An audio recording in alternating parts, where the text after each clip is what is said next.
Hey guys, how's it going? Hope you're doing well. My name is Crown, and today I'm going to read you some very interesting stories that I hope that you're gonna love. And now, without further ado, let's go!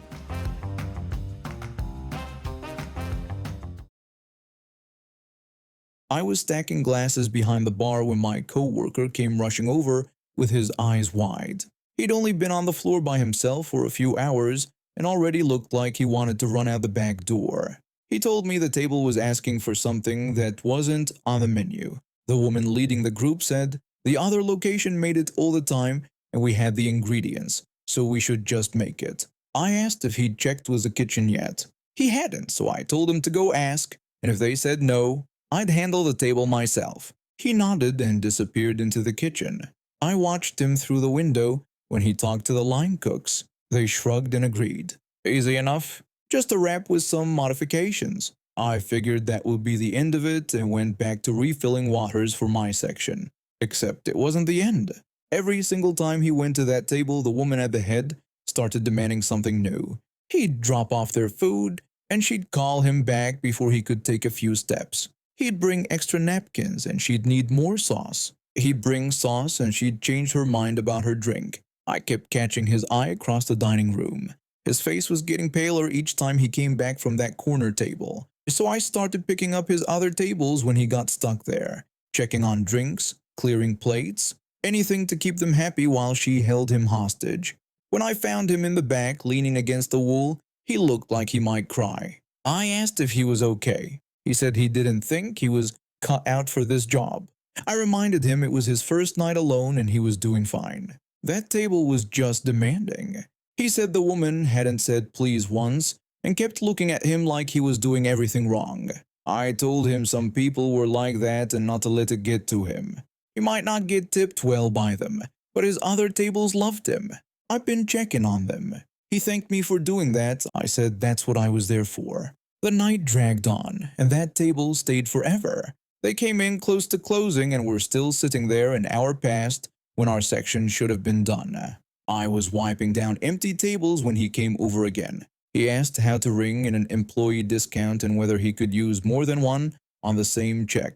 I stopped wiping and asked what he meant by employee discount. He explained that the woman who kept asking for stuff worked at the other location. She was a trainer there. My hands froze. The rag I was holding dripped water onto the floor. I asked him to repeat that. He confirmed she was a trainer and had been telling him all night that he was the worst server she'd ever seen. She kept saying the other location would never hire someone like him. Now they wanted birthday cakes for like 4 people, and they wanted us to sing right away. I wanted to throw something. This woman had spent the entire evening tearing apart a brand new server on his first solo shift, and she worked for us. She was supposed to train people, and she was acting like this. I told him to start getting the cakes ready, but not to bring them out yet. I needed to talk to the manager about the discount situation, and I'd get everyone together for the birthday song. I found our front manager near the host stand and pulled him aside. I explained the situation quickly. That 6-person table in the corner had a woman running things who was a trainer from the other location.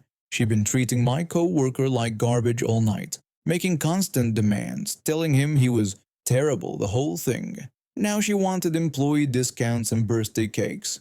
His expression went cold. Our restaurant didn't do advertising. We survived entirely on reputation and word of mouth. Having an employee act like this was exactly the kind of thing that could damage us. He asked what I needed. I said permission to make the birthday song really special. He smiled, but it wasn't a nice smile. He told me to do whatever I wanted and said he was going to make some phone calls.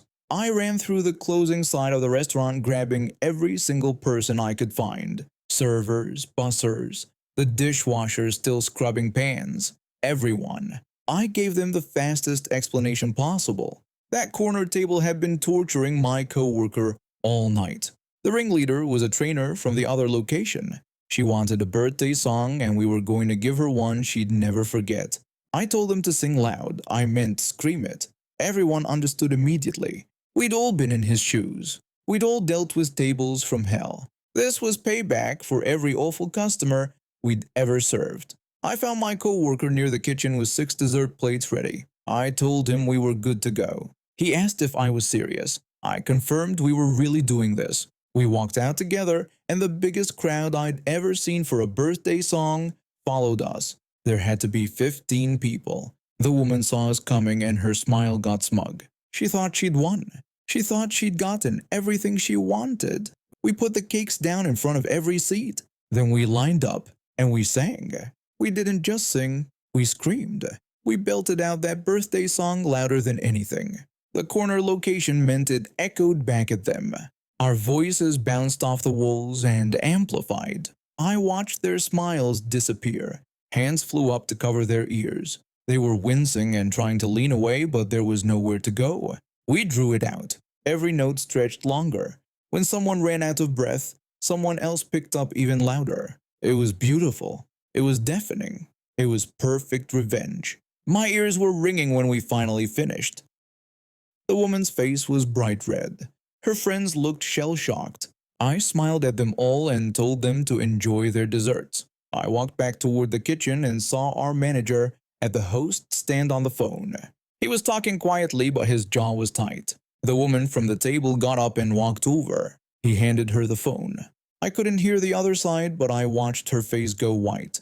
Then she started crying. She said something about just trying to help train him and giving feedback. She begged them not to do this and said she needed the job. She kept talking, but I couldn't make out the words through her tears. My co-worker stood next to me watching.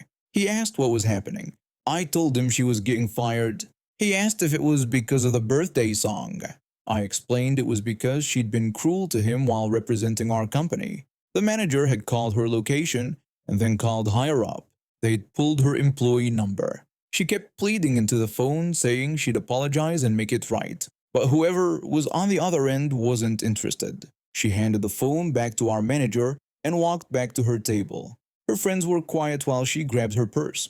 They left without finishing their cake, without leaving a tip, and definitely without their employee discount. The manager came over to us after they left. He said nice singing. I thanked him and asked if she really got fired. He said her general manager wasn't happy. Between her behavior and trying to stack employee discounts, which she knew wasn't allowed, she'd given them plenty of reasons. I looked at my coworker. He was staring at the empty table with his mouth open. He said he couldn't believe that just happened. I told him to believe it and said he'd done great that night. I told him not to let people like her make him think otherwise. We finished closing and split the tips from his other tables. He made decent money despite that disaster corner booth. When we walked out to our cars later, he stopped me and thanked me for having my back. I said always, that's what we did there. I drove home with my ears still ringing from that birthday song. 10 years later, I can still hear it, and it still makes me smile every single time.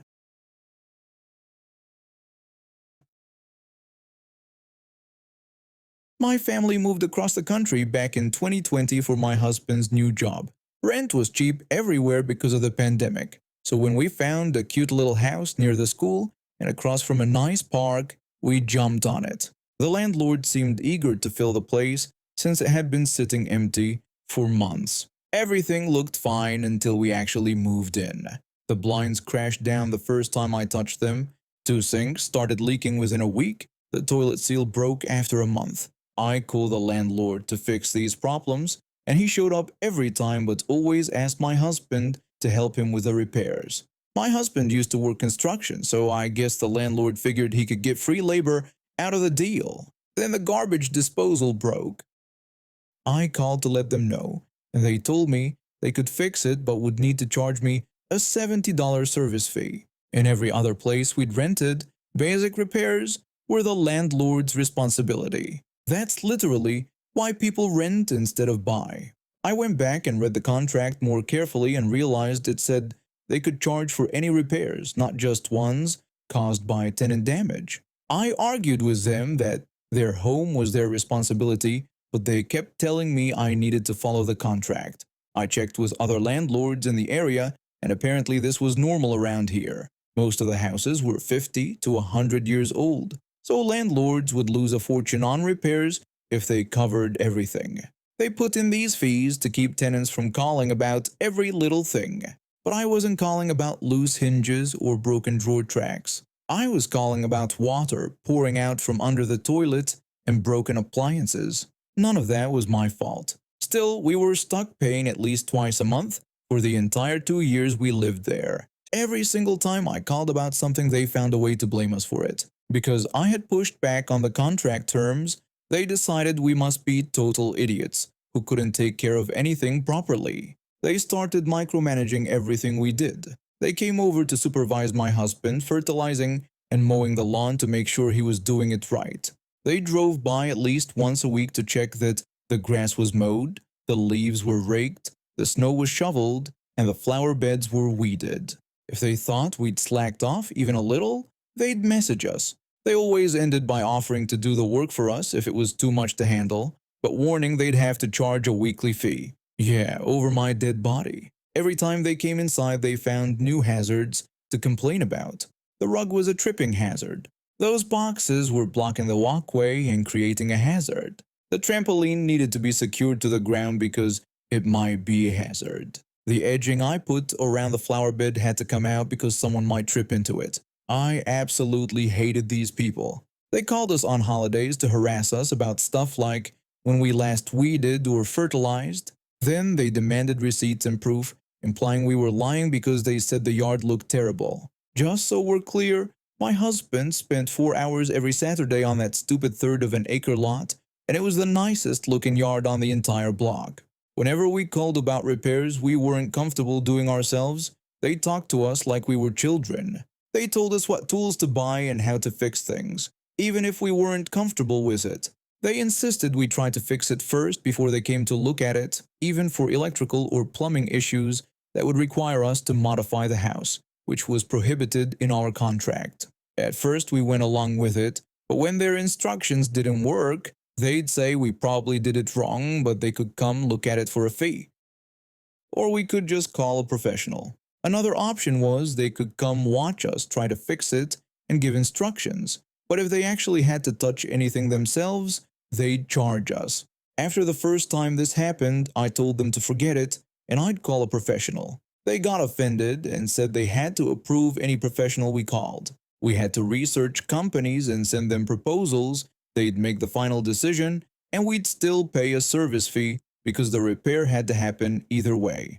3 different times we had professionals come out for quotes on different issues. Every single time they refused to even give a quote because the small problem was actually part of a much bigger problem. The foundation was poured wrong, which was obvious from how the plumbing exited the basement. The wiring was done wrong and created a fire hazard. Because of insurance, no professional could just fix the immediate problem without doing extensive repairs to address the root cause. Every time the landlord said he wanted a second opinion and brought in some handyman friend who said the professionals were trying to scam him and that they could rig up a quick fix without spending thousands. Their fix would last a few months, then the problem would come back and they'd figure out another temporary solution. We had to pay a service fee every single time. By the end of our 2-year contract, I was completely done with these people. Unfortunately, rent prices had shot up everywhere, and nothing else nearby was in our budget. A few months before our lease ended, we asked if they'd be willing to renew. They said they'd let us know before 60 days were up. At 11:30 at night on the absolute last day they could legally tell us, they sent the renewal agreement, 25% rent increase, plus a new clause saying all damages they deemed our fault would be solely covered by us. Hell no. They already acted like everything was our fault. I wasn't going to give them legal permission to make us pay for everything. Plus, they wanted to charge 25% more to stay in the same broken down house. We were moving. My husband tried to negotiate the price down, shocked they would ask for such a huge increase just to stay put. They countered that if they rented to someone new, they could charge 35% more, so the 25% increase was really giving us a break. Fine. We decided if we were paying more anyway, we might as well move to a nicer place with nicer landlords. All 3 of my kids would finally be in school full-time, so I could pick up extra work to cover the difference. We found a place that was a little more expensive than staying would have been, but with twice the space in a really nice neighborhood. The kids could stay at the same school so it wouldn't disrupt their lives too much. I waited until 11:30 at night on the last day I legally had to tell them, and sent an email saying their house wasn't a good fit for our family anymore and we wouldn't be renewing. This was 30 days before our lease ended. They retaliated by sending us a massive list of repairs we had to complete before moving out. Small things, but also big things. Spackling all holes and repainting. Removing any modifications we'd made, including shelving units, guardrails, and the partitioned office we'd set up in the unfinished basement, complete with lighting, flooring, and walls. Replacing a bedroom door one of our kids broke, which wasn't a standard size, and would need to be cut and sanded to fit. Leaving the yard exactly how we found it. Fixing the bathroom flooring that had mold underneath it. That last one really got me. The flooring by the tub hadn't been sealed properly, so any water on the floor ran underneath and caused mold. The base ceiling around the bathroom was about 3 inches short of what it needed to be, and whoever installed it left that gap right by the middle of the tub instead of somewhere unnoticeable like in the closet. The landlords insisted the mold was our fault, and the unfinished seal had nothing to do with it. Then they got angry when I pulled up the flooring to check the mold damage because it meant the floor needed complete replacement. They acted like if I'd carefully peeled it back I could clean the mold and put the same flooring back down. This wasn't stick-on squares. This was a roll of linoleum over 15 years old that had been glued down with professional-grade adhesive. Reusing it wasn't an option, and it was brittle and breaking apart. The landlord was also mad that I mentioned mold to one of the professionals giving quotes after I'd already removed the adhesive and mold. He said I was ruining their chances of getting a cheap quote. After 3 different quotes for the bathroom floor, they refused to approve anyone because every quote included testing for asbestos, which the landlord was confident would end well for him. I told him I'd do the work myself. I put in flooring before and worked construction with my dad growing up, so I knew what I was doing. We only had 2 weeks left before we needed to be out.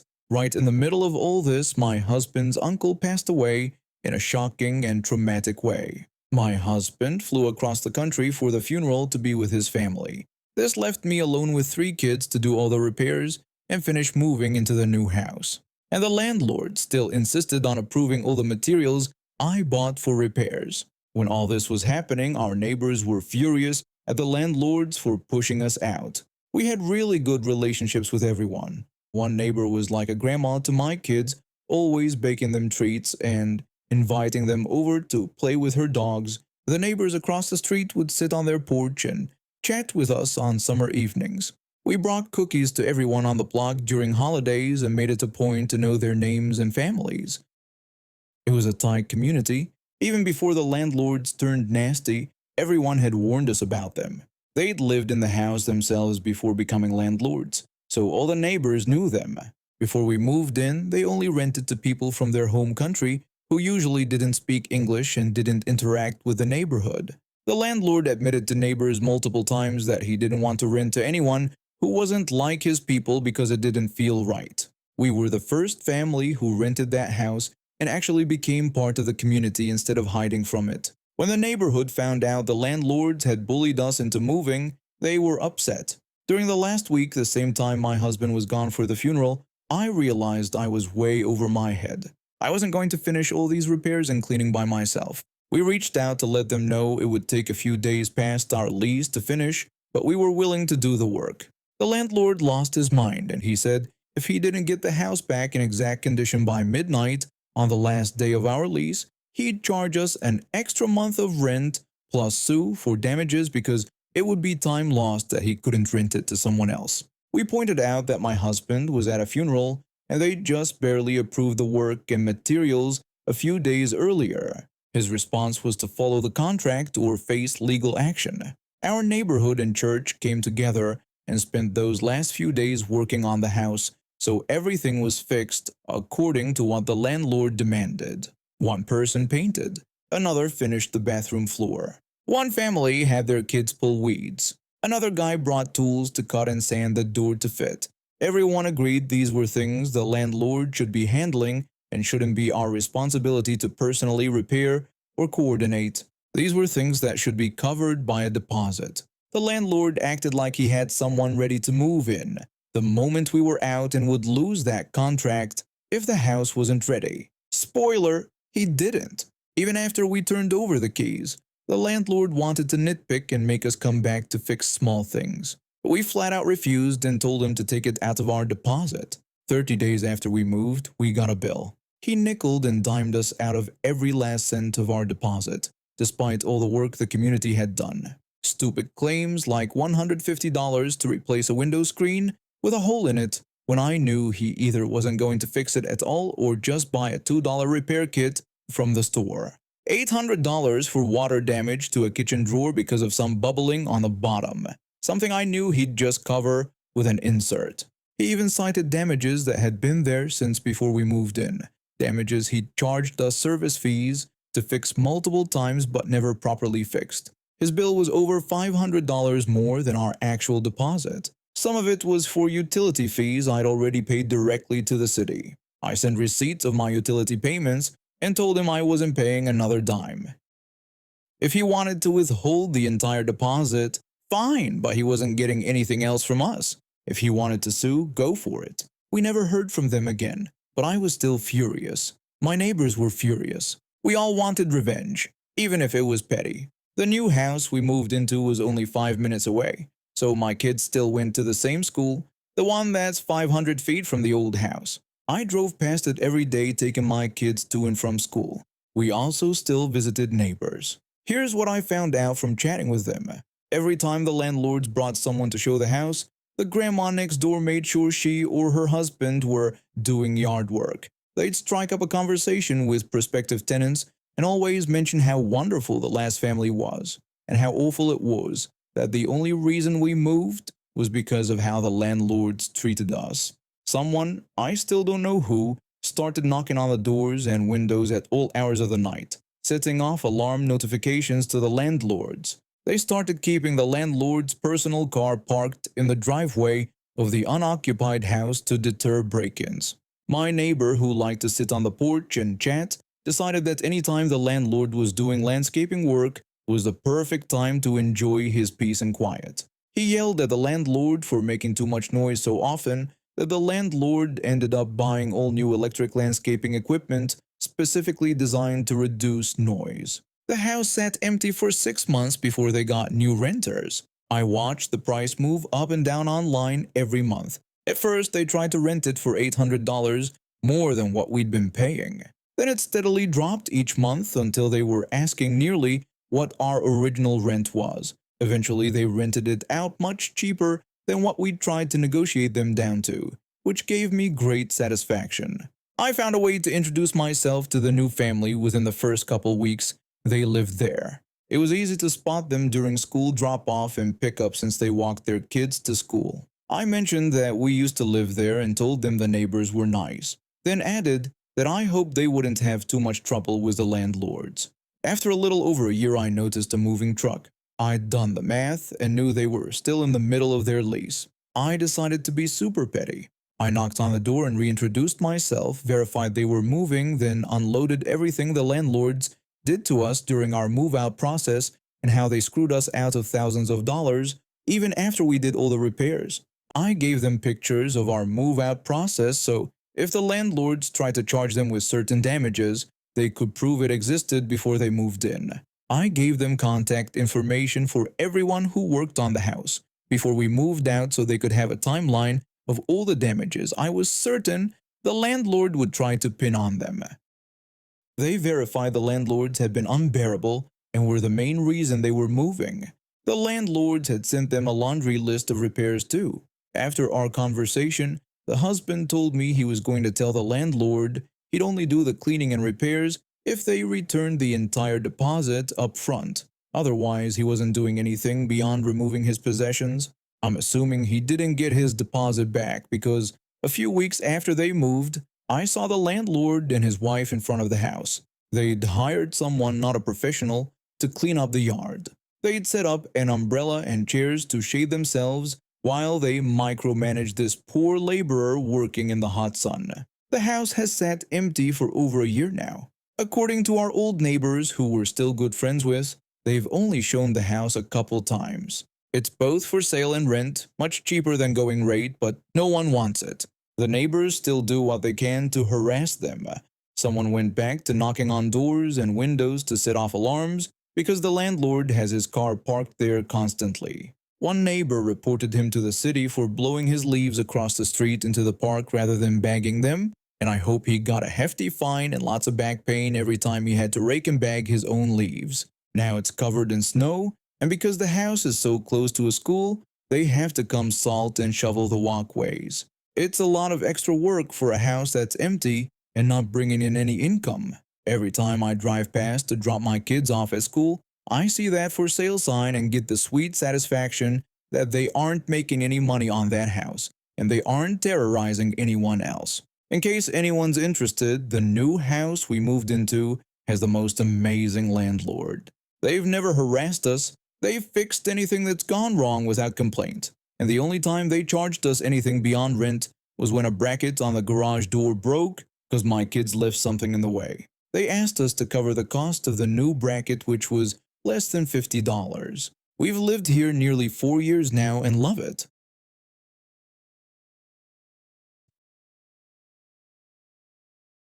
I've been in Bangalore for about 3 months when I matched with her on a dating app.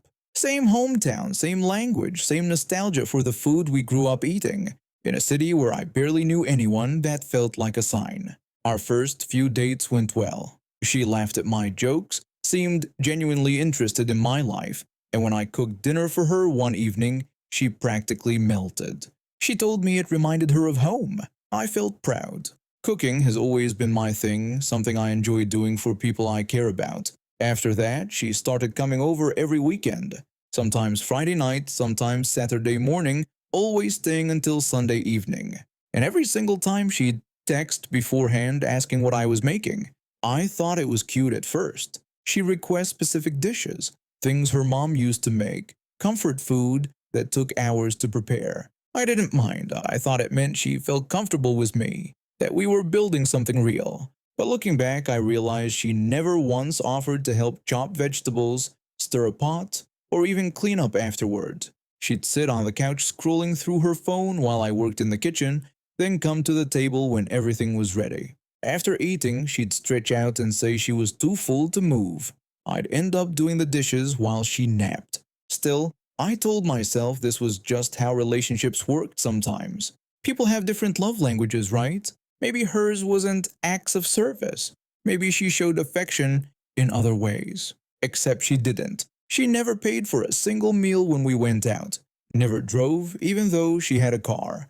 Never suggested activities or planned dates. I was always the one making reservations, picking her up, dropping her home, covering bills. When I had a rough week at work and mentioned feeling burned out, she changed the subject to complain about her boss. The breaking point came on a random evening. We'd gone to this new restaurant she'd been wanting to try. I ordered something mild. She ordered something spicy. When her food arrived, she took one bite and made a face. She complained that it was terrible and had way too much oil. Then she said she could make the dish so much better at home. I said that sounded great and told her I'd love to try her cooking sometime. I said it casually, genuinely. I actually did want to see her cook. In all these months, I'd never even seen her boil water. But the moment those words left my mouth, her expression changed. Her eyes went hard. She set down her fork with a loud clatter that made the couple at the next table look over. She asked me if I was seriously requesting that she cook for me. Her tone was sharp, accusing. I explained that I just meant if she thought she could make it better, I'd be happy to eat whatever she made. That was all. She raised her voice and asked if I had any idea how sexist that sounded. She launched into a speech about how women don't exist to cook for men anymore, how we're not living in the 1800s, and how this was exactly why feminism exists. She said men like me still think women should be in the kitchen serving them. Her voice kept getting louder. People were staring now, turning in their chairs to watch. I reminded her that I cooked for her every weekend and thought maybe she wanted to return the favor once. She shot back asking if I'd been keeping score this whole time. She accused me of cooking for her while expecting something in return. She called it manipulation and emotional labor. Then she told me I was being immature and honestly kind of misogynistic. She went on for another 5 minutes. Every point I tried to make, she twisted into evidence of my outdated mindset and fragile masculinity. The waiter came by to check if everything was okay with our meal and quickly backed away. I sat there feeling my face burn, not from anger but from pure humiliation. When she finally stopped talking, I asked for the check. We drove back to her place in complete silence. She got out without saying goodbye. That night, sitting in my apartment, I replayed the entire relationship in my head. Every weekend, she came over expecting a home-cooked feast. Every time she needed a ride somewhere, every bill I paid while she ordered the most expensive thing on the menu. Every conversation that somehow always circled back to her problems, her stress, her needs. I wasn't her boyfriend. I was her convenience, her free meal ticket, her emotional support animal who also did chores. So I didn't call, didn't text, just let the silence stretch. The following Saturday, my phone buzzed. She asked what time she should come over and whether I was making that chicken curry she liked. I stared at the message for a long time before typing back. I told her I wasn't making anything and that I had other plans. She asked what plans, pointing out that I never had plans on weekends. I simply said I did now. She said fine, that she'd come by later and told me to make sure I was free by evening. I didn't respond. Sunday came and went. She sent 3 more messages, each one getting more irritated, asking why I was being weird and difficult. The next Saturday, she showed up at my apartment building without warning. I was working from home when my phone rang.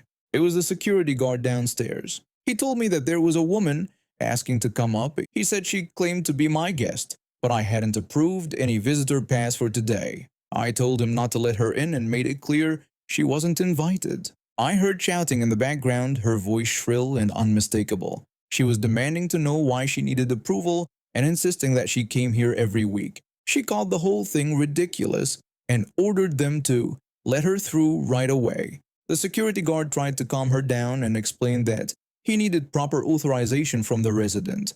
She screamed that she had rights and that they couldn't just block her from seeing me.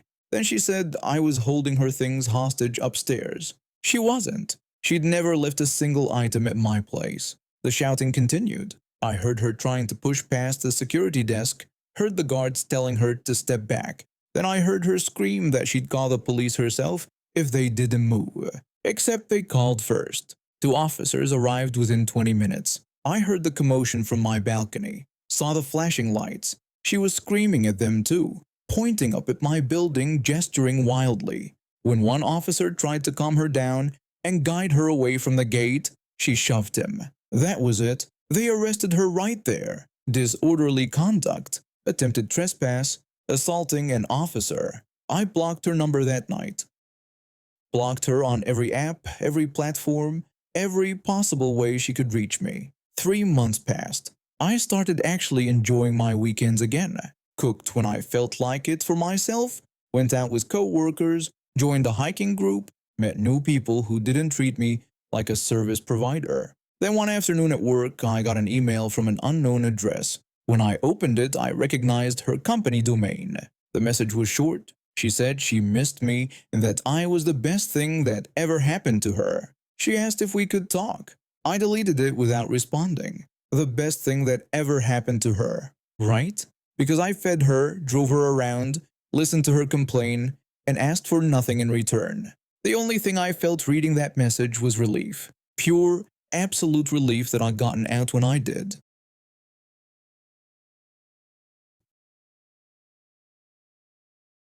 I'm standing in my sister-in-law's kitchen, holding a sippy cup I just walked upstairs to get for her kid.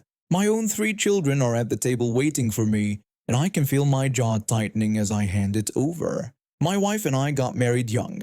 We had our first child when I was 25, and now we have 3. Our oldest is 12, middle one is 8, and the youngest just turned 3. When you have kids that close together, you learn pretty fast that nobody's going to take care of them but you. My wife and I figured that out early. We split everything down the middle. One of us watches them while the other handles whatever needs handling. It works. My wife's younger sister got married 3 years ago. She and her husband seemed like they had it all figured out. They waited until they were financially stable, had their careers going, bought a nice house. 2 years ago, they had their first child, a little girl. At first, everyone was excited. New baby in the family, lots of celebrations. We started seeing them more often at family gatherings, birthday parties, holiday dinners, weekend barbecues. At least once a month, sometimes more. The first time it happened, I didn't think much of it. We were at my mother-in-law's house for Sunday dinner. My sister-in-law's daughter needed a diaper change. My wife was in the bathroom with our youngest, so my sister-in-law turned to me and asked if I'd mind changing her daughter since she was right in the middle of helping with dinner. I looked over at her husband. He was sitting on the couch, scrolling through his phone. I told her sure and went to change the diaper. It felt weird, but I figured maybe she was just overwhelmed. New parent and all that. Then it kept happening. At another dinner, their kid's sippy cup needed refilling. My wife and I were both sitting down, finally getting a chance to eat. Our 3 kids were settled and eating quietly. My sister-in-law's husband looked right at me and asked if I could grab some more juice for his daughter. He said the bottle was in the fridge. Both of them were sitting there. Neither had stood up in 20 minutes. I said okay and got up to fill the cup. My wife noticed it too. After that dinner, we were driving home and she brought it up. She asked if I'd noticed how many times they asked us to help with their daughter that night. I told her I'd been thinking the same thing. She said she didn't mind helping family, but they were both just sitting there the whole time. We didn't say anything to them. It felt too awkward, too petty. What were we going to say? Stop asking us to grab sippy cups? But it continued. Every single family gathering, they'd ask for something. Sometimes small things, sometimes bigger tasks. Last month, we were at a birthday party for my nephew. I'd just spent 15 minutes outside pushing my youngest on a swing while my wife helped set up the food. I came back inside ready to finally sit down and eat. My plate was already made. I was 2 steps from my chair when my sister-in-law stopped me. She asked if I'd mind running upstairs because her daughter left her sippy cup up there and was asking for it. I stopped. My sister-in-law was sitting on the couch. Her husband was sitting right next to her, both perfectly capable of walking upstairs. I asked where it was. She said she thought it was in the guest room. Her daughter had been playing up there earlier. I looked at my food, looked at my kids, looked at my wife, who gave me a tired expression that said she was thinking the same thing I was. I told her sure and went upstairs, found the cup, brought it down, handed it over, sat down to cold food. 2 weeks ago was the last straw. We were at my sister-in-law's house. My brother-in-law was lying on the couch, reading a book. My wife and I had all 3 of our kids occupied with a puzzle at the coffee table. I was sitting on the floor with them, finally relaxing. My brother-in-law called over and asked if I could grab him a diaper from the nursery. He said his daughter needed changing and he didn't want to lose his page in the book. I stared at him. He was lying down, reading. His kid needed the diaper change, and he wanted me to go get supplies so he wouldn't have to get up. I said he was reading. He confirmed that he'd just got to a good part. Then he told me the diapers were in the top drawer. Something snapped. Not dramatically, not in a yelling way. Just a quiet realization that this had gone too far. I told him no. He looked up from his book and asked what I said. I repeated myself. I said no. I told him his kid needed a diaper and he was her dad, so he should go get it himself. The room went quiet. My sister-in-law was staring. My wife was trying not to smile. My sister-in-law asked why I was being difficult. She said it was just a diaper. I told her I wasn't being difficult. I was telling her that my wife and I take care of our 3 kids ourselves. We don't ask her to change their diapers. We don't ask her to run and get their stuff. I pointed out that she had 1 child, and between the 2 of them, they should be able to handle getting a diaper from the next room without asking me to do it while I was sitting with my own kids. My brother-in-law said they were just asking for help. I corrected him. I said they were asking me to do their job as parents. I told him there was a difference. My sister-in-law's face turned red. She said we were family and that family helps each other. I agreed that I've been helping for 2 years, but I told her they weren't asking because they needed help. They were asking because they didn't feel like getting up. I made it clear that wasn't my responsibility. We left shortly after. My mother-in-law called my wife that night and said I'd been rude. My wife backed me up. She told her mother exactly how many times they'd asked us to do basic parenting tasks while they sat around doing nothing. We haven't been invited to the last 2 family gatherings. I don't feel bad about it. And now we have reached the end of today's stories. Thank you for watching, and see you next time.